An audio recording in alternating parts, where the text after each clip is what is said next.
দাদা, কে আপনি আর কোথা থেকে এসেছেন? কোথায় আপনার চরণ? আরে আরে ঠিক ঠিক আছে ঠিক আছে, তোমাদের তাড়া ছিল তো, গাড়ি সরিয়ে দিয়েছি রাস্তা থেকে। আপনার জবাব নেই গুরু। একটু একটু আমাদেরকেও শেখান না, এই গাড়িটা কি করে চালু করলেন আপনি? দেখো, তোমাদেরও তাড়া আছে, আর আমিও আমার শাশুড়ির বার্থডে পার্টিতে এসেছি। অন্য কোনো দিন শেখাবো, এখন তো এখানে প্রায় আসতেই হবে আমাকে, এখানকার জামাই বলে কথা। আরে দাদা, আবার দেখা হচ্ছে।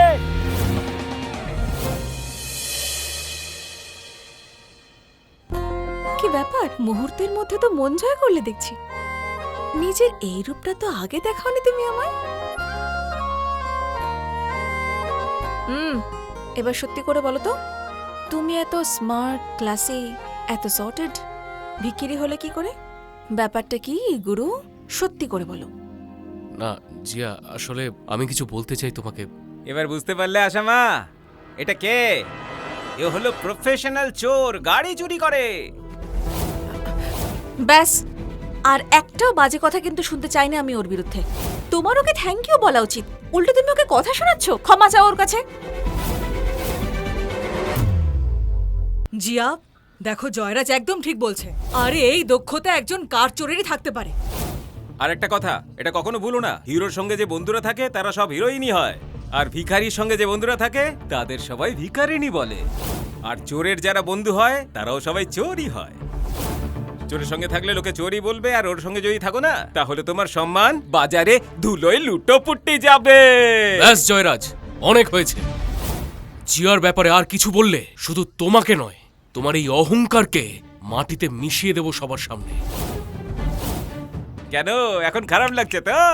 জিয়া না আমার ছিল, ও আমারই আছে আর আমারই থাকবে।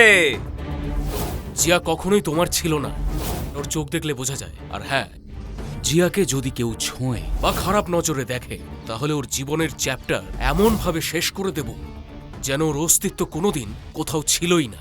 চল চল, সব ফালতু কথা বন্ধ কর। সবার আগে তুই এটা প্রমাণ কর যে তুই চোর নয়।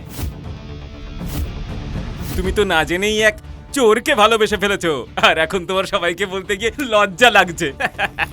আরে, এই জয়রাজ তো কিছুতেই আমার পিছু ছাড়তে চাইছে না। যদি এভাবেই চলতে থাকে তাহলে সত্যিটা বেরিয়ে আসবে সবার সামনে। জয়রাজ, তোকে দেখে খুব আফসোস হচ্ছে, তোর মনটা খুব ছোট।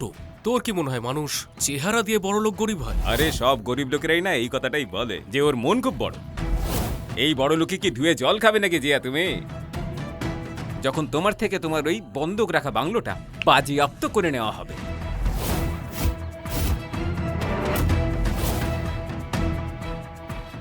তারপরে কি নিজের হৃদয়ে বাংলো খুলে তার মধ্যে রাখবি তুই?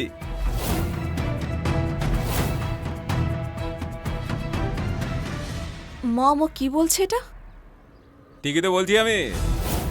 এই বাড়িটা আমার বাবার কাছে আশা মা বন্ধক রেখেছিল, আর তার বদলে এটা কথা দিয়েছিল যে তোমার সঙ্গে আমার বিয়ে দেবে।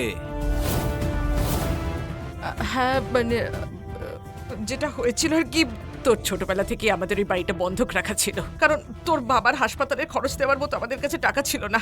তাই আমি জয়রাজের বাবাকে কথা দিয়েছিলাম যে তোর বিয়ে ওর সাথেই দেবো। মম, এটা কেন করলে তুমি? এত বড় বিষয়টা আমাকে জানানোর প্রয়োজন মনে করলে না? আন্টি, আপনি এই নিয়ে একদম চিন্তা করবেন না, আমি সব টাকা সুদে আসলে ওদেরকে ফেরত দিয়ে দেব।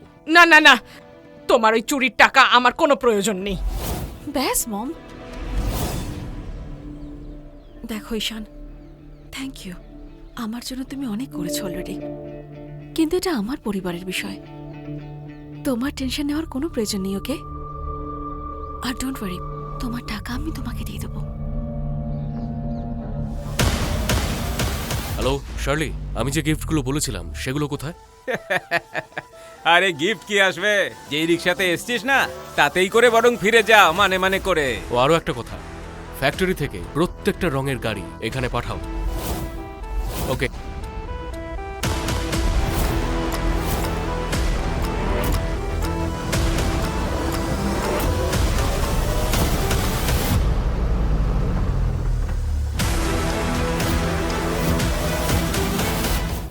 আমি আমিই খাওয়াতাম ওকে খাবার। এখনো পর্যন্ত ভালোভাবে কথা বলছিলাম, কিন্তু এখন সময় হয়েছে তোমাকে তোমার পরিচয় দেওয়ার। দাঁড়াও, আমি রাজীব সিনহাকে যে বড় বড় প্রজেক্টগুলো দেওয়ার কথা বলেছিলাম, সেই কথা আমি ফিরিয়ে নিচ্ছি। ওর সব প্রজেক্ট বন্ধ করে দাও এক্ষুনি। ওকে থামাও। ও যা বলছে যদি সত্যি হয় তাহলে তো তোমরা শেষ হয়ে যাবে।